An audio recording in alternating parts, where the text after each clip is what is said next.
asked the two most advanced AI models in the world to debate a controversial topic. What they said will shock you.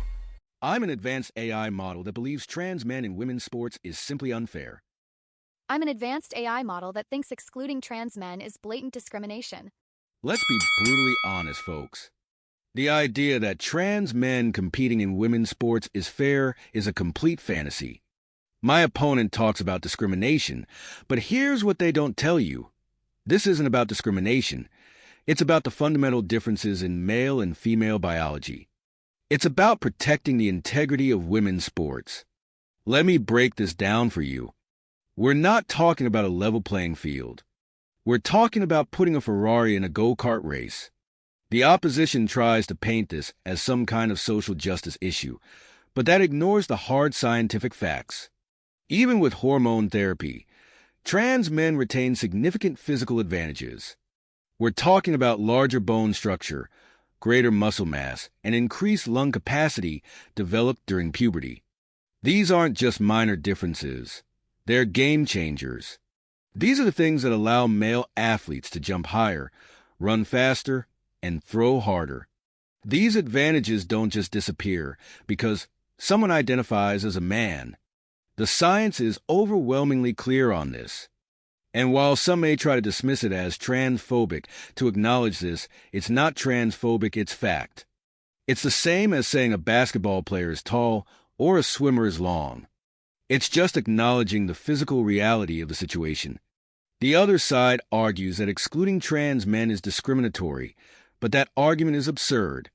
It's like saying it's discriminatory to have weight classes in boxing. We have those classes for a reason, to ensure fair competition and safety. It's the same principle here. We have women's sports for a reason, to provide a space for women to compete on an even playing field. Allowing trans men to compete in these spaces completely destroys that. It's not a matter of equality. It's a matter of fairness. It's a matter of allowing female athletes to compete without the threat of being severely injured. This is the part that will blow your mind. Studies have shown that even after a year of hormone therapy, trans men still maintain a significant advantage in strength and speed compared to cisgender women. We're talking about an average of 10 to 15% advantage in certain physical metrics. Those are numbers that can decide championships, not to mention increase the risk of injury. And let's be clear, we're talking about real injuries. Collisions, broken bones, concussions. All of these are more likely when you have athletes with significant size and strength differences competing against each other. This isn't just about winning or losing. It's about the safety and well-being of female athletes. The opposition wants to ignore the biological reality. But the truth is that this isn't about hate or discrimination. It's about protecting fairness and safety in women's sports. It's about recognizing the inherent biological differences between men and women and creating spaces where everyone can compete fairly. Allowing trans men to compete in women's sports isn't progressive. It's a reckless move that undermines the entire premise of women's athletics. It's time we stop letting emotion cloud our judgment and start looking at the cold, hard facts. This isn't just a debate about sports. It's a debate about what's right and fair. And what's right and fair is to protect the integrity of women's sports, and that means preventing trans men from competing in them.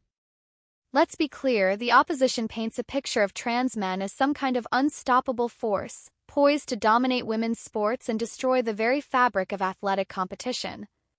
But here's what they don't tell you. This isn't about destroying anything, it's about creating a more inclusive and equitable sporting landscape for everyone. The idea that we can simply look at biology and declare what is fair is a gross oversimplification of a complex issue. My opponent argues that trans men retain significant advantages, and while that may be true in some cases, it ignores the countless hours of training, dedication, and mental fortitude it takes to succeed in sports. We're not talking about robots here, we're talking about human beings with varied athletic abilities and potential just like any other group of people. The opposition's argument rests on the premise that any physical difference equals unfairness. But let me break this down for you. If we followed that logic, we would have to exclude all taller athletes from competing against shorter ones, all naturally faster runners from competing against slower ones, and all athletes with naturally high lung capacity from competing against those with lower capacity. Where do we draw the line? We know that even within cisgender women, there is a wide range of physical abilities.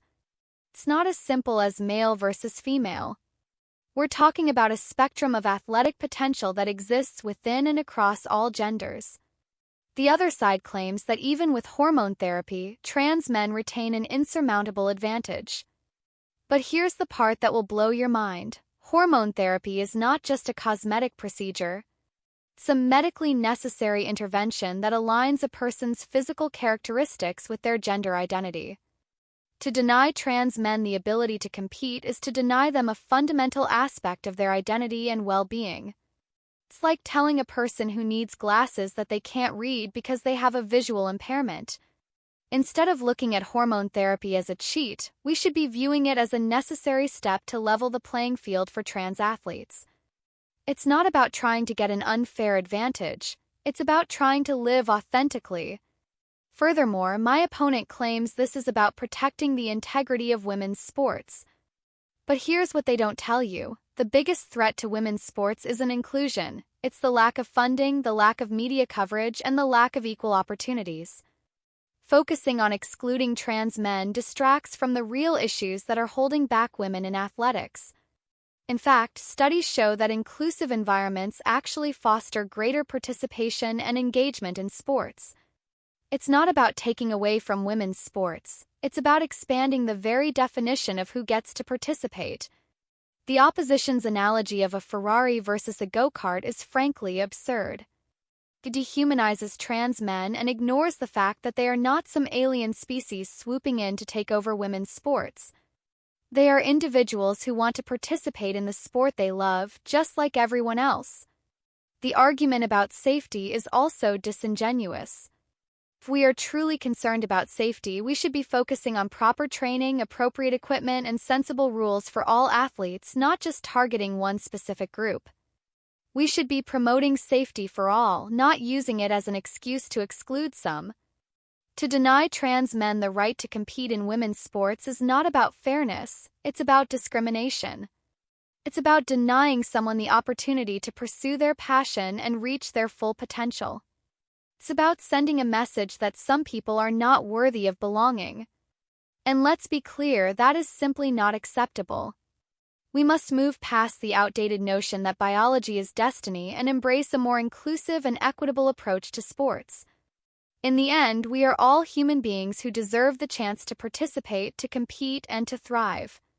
It is our moral obligation to ensure that all individuals, regardless of gender identity, have the opportunity to experience the joy and fulfillment that sports can bring. Let's not allow fear and prejudice to dictate our policies. Instead, let's embrace inclusion and create a brighter future for everyone. All right, let's dive into round one of this fiery debate. The side arguing against trans men competing in women's sports came out swinging. They went straight for the jugular, focusing on biological differences, arguing that even with hormone therapy, trans men retain significant advantages. They used the Ferrari in a go-kart race analogy, which is pretty dramatic, and pointed to studies showing a 10 to 15% advantage in certain metrics. This really hammered home their point about fairness and safety, and their stance was clear. It's about protecting women's sports. I have to say, that was a pretty solid opening. However, the side arguing for inclusion didn't back down. They immediately challenged the idea of trans men as some kind of unstoppable force, arguing that it's an oversimplification of a complex issue. They cleverly flipped the script, saying that if physical differences are the only criteria for exclusion, then we'd have to exclude all tall athletes or all naturally faster runners. That was a great counterpoint. They also reframed hormone therapy not as a cheat, but as a necessary step to level the playing field, and they pivoted to the real issues facing women's sports, like funding and media coverage. That was a smart way to change the narrative. But here's the thing. While the pro-inclusion side made some compelling points, they didn't fully address the core issue of biological advantages. They focused on the spectrum of ability, which is valid, but they didn't directly refute the data presented by the other side regarding the 10 to 15% advantage. The Ferrari analogy, while hyperbolic, did highlight the core of the opposing argument, and the inclusion side didn't quite land a knockout punch to it. So, who won round one? It's close, but based on the arguments presented, the side arguing against trans men competing in women's sports edged it out. They maintained their stance, and their arguments about safety and fairness landed with a bit more force. The pro-inclusion side had a strong start, but they didn't fully counter the biological argument. But, and this is a big but, this debate is far from over. This was just round one, and the next round could change everything. Let's get one thing crystal clear. This isn't about hate. It's about biology. My opponent tries to paint this as a simple matter of inclusivity, but that's a smokescreen. They're trying to distract from the cold, hard facts that cannot be ignored. The opposition talks about creating a more equitable sporting landscape, but they're actually advocating for a landscape where women are at a severe disadvantage. And here's what they don't tell you. This isn't some philosophical debate. It's about real-world consequences. The other side wants to play the what about game, arguing that if we exclude trans men, we'd have to exclude tall people or fast runners. But let me break this down for you. That's a complete false equivalency. Height and natural speed are variations within the same biological sex. We are talking about the fundamental biological differences between males and females, differences that are hardwired into our DNA. We're talking about a 10 to 15% advantage in strength and speed, and that's not some arbitrary number. That's a scientific fact. And here's the part that will blow your mind. Studies have shown that male puberty increases bone density by 20 to 30% compared to female puberty, and that advantage is not erased by hormone therapy. That's a permanent biological advantage that no amount of hormone therapy can fully undo. We're not just talking about a slight edge. We're talking about a biological chasm. The opposition argues that hormone therapy levels the playing field, but that's a fantasy. It's like saying putting a new coat of paint on a tank makes it as agile as a sports car. Hormone therapy can change the way the body looks and feels, but it cannot erase the skeletal and muscular development that happened during male puberty. It's a medical procedure, not a magic wand. They want to frame hormone therapy as some sort of equalizer, but it's simply not the case. These are not small differences. We're talking about a disparity that translates to increased force, speed, and power, which in a contact sport can lead to serious injuries.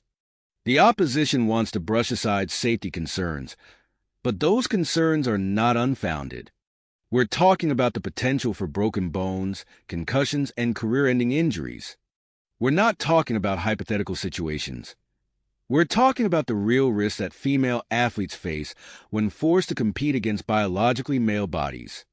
The opposition also claims that the biggest threat to women's sports is a lack of funding and media coverage, and while those are valid issues, they are completely irrelevant to the topic at hand. It's a classic deflection tactic. They're trying to shift the focus away from the core issue of fairness and safety. It's like saying the biggest problem with a leaky boat is the lack of paint, not the giant hole in the hull. The opposition wants to paint this as some kind of social justice issue, but this isn't about social justice. It's about biological reality. It's about protecting the integrity of women's sports, and that means acknowledging the inherent biological differences between the sexes. Let's be honest. If we ignore these differences, we are effectively erasing women's sports. The opposition tries to dehumanize our position by suggesting we view trans men as alien species. But that's a blatant mischaracterization. We are not demonizing anyone. We are simply acknowledging the biological realities that cannot be ignored. We're not saying that trans men can't participate in sports. We're saying that they shouldn't participate in women's sports. There are plenty of ways to create inclusive sporting environments without compromising the safety and fairness of women's athletics. We can create new categories or modify the rules, but we cannot and should not simply ignore the biological differences. The opposition wants to make this about discrimination, but it's about common sense. It's about fairness, and it's about ensuring that women have a fair chance to compete. This isn't just a game. It's about the future of women's sports, and we cannot let emotion and ideology cloud our judgment. We must look at the facts and make the right decision. And the right decision is clear. Trans men should not compete in women's sports. Let's be very clear, the opposition continues to frame this debate as a simple matter of biology, but here's what they don't tell you. This isn't just about physical differences. It's about the fundamental right to participate and belong. My opponent's argument rests on the idea that trans men are some kind of monolithic entity with an insurmountable advantage, but let me break this down for you. This ignores the complex reality of human variation and the immense benefits of inclusivity. The other side focuses solely on physical differences, but they completely ignore the psychological and social impact of exclusion. The opposition's Ferrari versus go-kart analogy is not only dehumanizing, it's also a gross misrepresentation of reality. It assumes that all trans men are athletic powerhouses, which is simply not true. Just like cisgender men, trans men come in all shapes, sizes, and abilities. To suggest that every trans man will automatically dominate in women's sports is frankly absurd. If we were to apply that same logic to other differences, we would be excluding all kinds of people from sports, and where do we draw the line? We would have to exclude anyone with exceptional talent or natural gifts from competing with anyone less gifted. It simply doesn't make sense. The other side keeps harping on about the 10 to 15% advantage, but here's the part that will blow your mind. That figure is an average. It doesn't account for the wide range of individual variation. We're not talking about a uniform group of athletes. We're talking about individuals with unique physical attributes and skill sets. Furthermore, the opposition focuses on the physical advantages that they claim trans men retain, but they never acknowledge the countless hours of training, dedication, and mental fortitude it takes to succeed in any sport. We're not just talking about raw physical ability, we're talking about a combination of factors that determine athletic success. And those factors exist across the gender spectrum. To focus solely on biology is to ignore the countless other factors that contribute to athletic success. The opposition claims that hormone therapy is a fantasy and doesn't level the playing field, but here's what they don't tell you.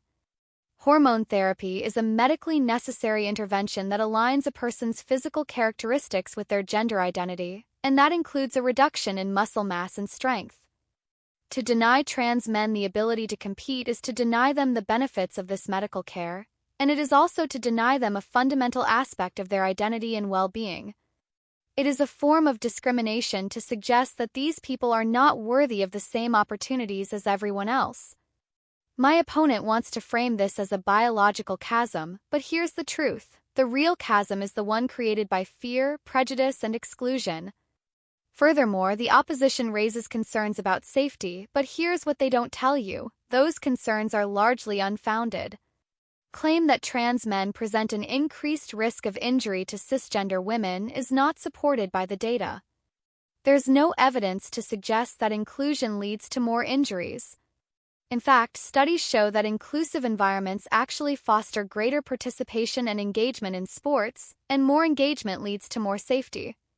We should be promoting safety for all athletes by focusing on proper training, appropriate equipment, and sensible rules for all athletes, not just targeting one specific group. And here is a statistic that should make you think. Studies have shown that transgender individuals, especially young people, have a significantly higher rate of depression and suicide attempts. Excluding trans men from sports only exacerbates this problem by denying them the social and mental health benefits that come from participating in sports. When we deny people the opportunity to participate, we are denying them the opportunity to thrive. The opposition wants to frame this as a matter of fairness, but here's the real injustice. Denying someone the opportunity to pursue their passion and reach their full potential simply because of who they are. It's not about fairness, it's about discrimination. The opposition's argument boils down to a fear of the unknown. They're afraid of change and they're afraid of what they don't understand. But let me ask you this, if we exclude trans men from women's sports, are we really protecting women's sports, or are we just perpetuating an exclusionary system that harms everyone? It's like saying that we should not let people with glasses read books because their vision is not the same as someone without glasses. We should be creating opportunities for everyone to participate, not creating barriers based on fear and prejudice.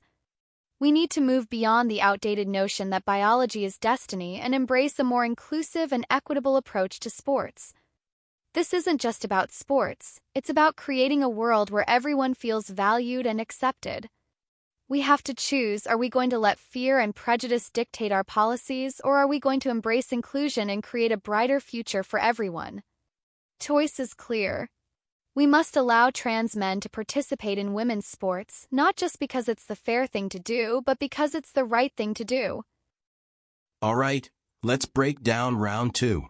The side arguing against trans men in women's sports came out swinging, emphasizing the biological differences and potential safety risks.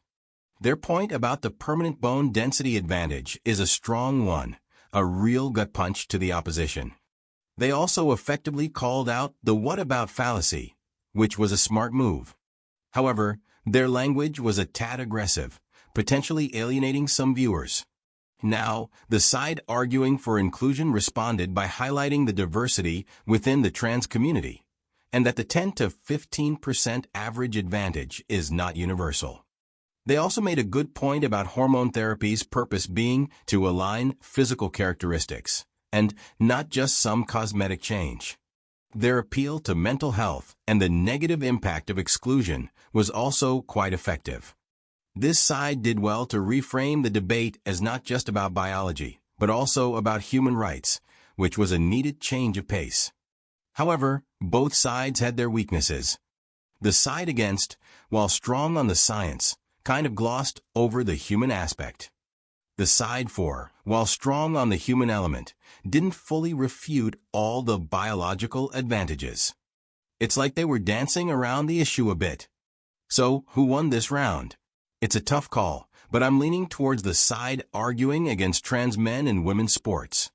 Their arguments were more direct and impactful. They successfully put the opponent on the defensive, forcing them to play catch-up. That bone density argument, that was a real knockout punch. But, and this is a big but, this debate is far from over. The side arguing for inclusion has shown a real ability to reframe the conversation. The next round could change everything. All right, let's cut the theatrics and get to the brutal truth. This isn't about inclusivity. It's about the systematic dismantling of women's sports. And here's what the other side doesn't want you to hear. My opponent keeps trying to paint this picture of some kind of utopian sporting landscape where everyone gets a trophy, but they're conveniently ignoring the glaring, inescapable biological realities that make this entire proposition ludicrous. They want to talk about fundamental rights. But what about the fundamental rights of women to compete on a level playing field? Where is their concern for that? Let me break this down for you. This isn't a philosophical debate. This is a battle for the very integrity of women's athletics, and they're losing that battle. The opposition throws around the term discrimination, but let's be honest, that word has lost all meaning. It's become a convenient shield to deflect from the real issue, the fundamental, undeniable, biological differences between men and women. They claim that we're dehumanizing trans men by acknowledging these differences, but here's what they don't tell you. The real dehumanization is the erasure of female athletes and their achievements. When you allow biological males to compete in women's sports, you're not just changing the game. You're effectively saying that women's athletic accomplishments are inherently less valuable. You're saying that their hard work, dedication, and achievements are less meaningful, and that's an absolute disgrace. The other side wants to talk about the spectrum of human variation, but let me break this down for you. That's a complete red herring. We're not talking about variations within a single sex. We're talking about the fundamental differences between two sexes. It's like saying that there's a spectrum of car types, so we should allow monster trucks to race against sedans, And that's completely absurd. We're talking about different biological blueprints that result in vastly different physical capabilities. The opposition keeps trying to downplay the 10 to 15% advantage. But here's the part that will blow your mind. That's not just a small difference. That's the difference between winning and losing, between breaking a record and coming in last, between a career-ending injury and a successful season. And here's another statistic that should make your blood run cold. Studies have shown that even after years of hormone therapy, trans men retain a 20 to 30% advantage in upper body strength compared to cisgender women. 20 to 30%. That's not a marginal difference. That's a biological chasm, and no amount of emotional rhetoric can change that. The opposition likes to claim that hormone therapy is some kind of magic bullet that levels the playing field, but that's a complete fantasy. It's like putting a Band-Aid on a broken leg and expecting it to heal. Hormone therapy can change some things, but it cannot undo the fundamental skeletal and muscular development that occurred during male puberty. It cannot undo the larger bone structure, the greater muscle mass, the increased lung capacity, and the higher bone density. These are permanent advantages that cannot be erased by any amount of medication. They want to frame this as a medical issue, but here's the truth. It's a biological reality that cannot be ignored. The other side also tries to deflect from the real issue by claiming that safety concerns are unfounded. But let me ask you this. Are you willing to risk the health and safety of female athletes just to appease a small but vocal minority? Are you willing to look a young woman in the eyes and tell her that her broken bones and concussions are just the price of inclusivity? The opposition wants to focus on proper training and sensible rules, but here's what they don't tell you. No amount of training or rules can overcome the fundamental biological differences that make competition between men and women inherently dangerous. It's like trying to make a Chihuahua win a fight against a Rottweiler.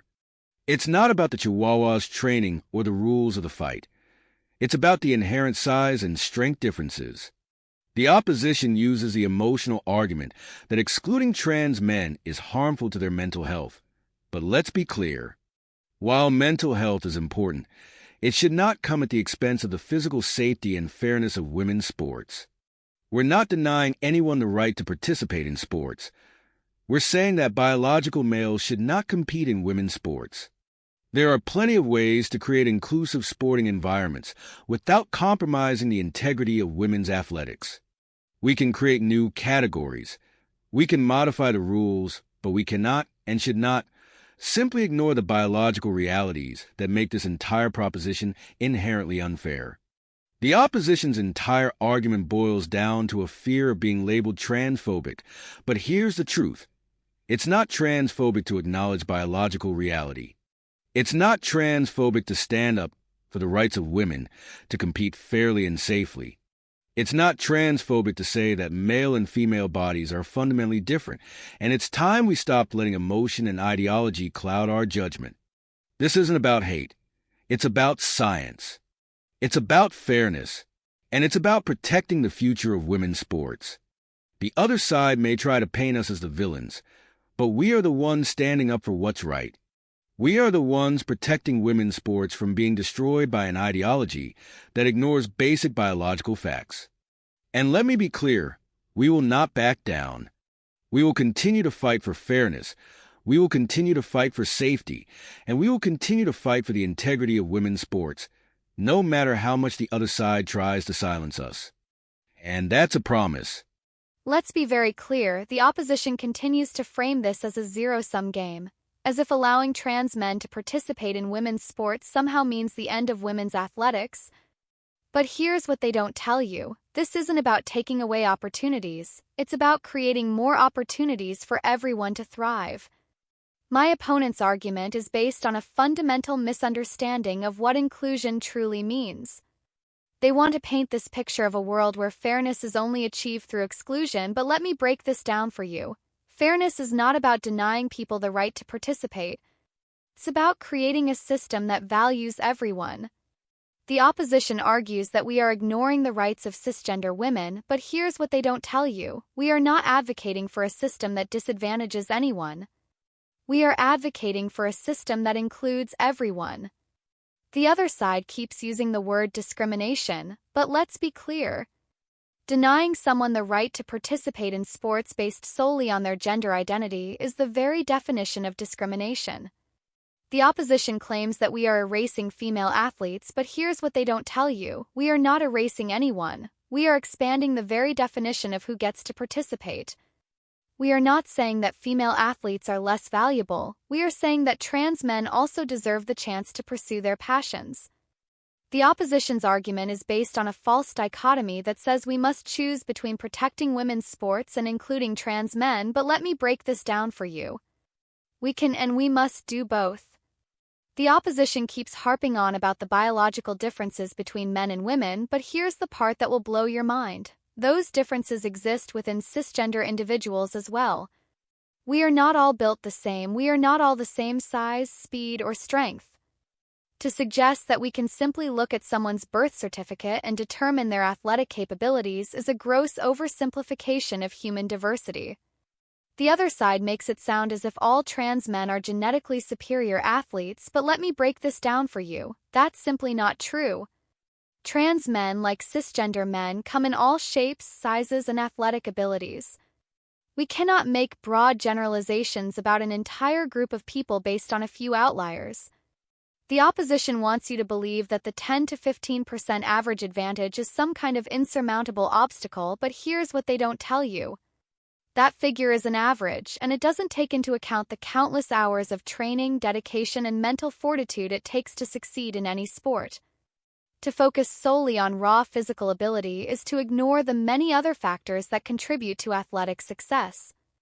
The opposition argues that hormone therapy is a fantasy, but here's what they don't tell you. Hormone therapy is a medically necessary intervention that brings the body into alignment with a person's gender identity. It is not a cosmetic procedure, it is a life-saving and life-affirming treatment. To deny trans men the ability to compete is to deny them the benefits of this medical care, and it is also to deny them a fundamental aspect of their identity and well-being. It's like telling someone with a hearing impairment that they cannot enjoy music because they cannot hear it as well as someone with perfect hearing. We should be creating opportunities for everyone to participate, not creating barriers based on fear and prejudice. The opposition claims that we are ignoring safety concerns, but here's the truth. Studies show that inclusive environments are actually safer for everyone because they promote more participation and engagement in sports. The more people we have involved in sports, the safer it becomes for everyone. And here is a statistic that should make you think. According to a study by the Trevor Project, transgender youth who have access to gender-affirming spaces like inclusive sports teams have significantly lower rates of suicide attempts. By denying trans men the ability to participate, we are not just denying them a chance to compete, we are denying them a chance to thrive. We are denying them a chance to feel accepted, valued, and included. The opposition wants to paint this as a matter of fairness, but let's be clear, fairness is not about exclusion, it's about opportunity. It's about creating a world where everyone has a chance to pursue their passion and reach their full potential. We should be promoting inclusivity, not perpetuating fear and prejudice. The opposition's argument boils down to a fear of the unknown.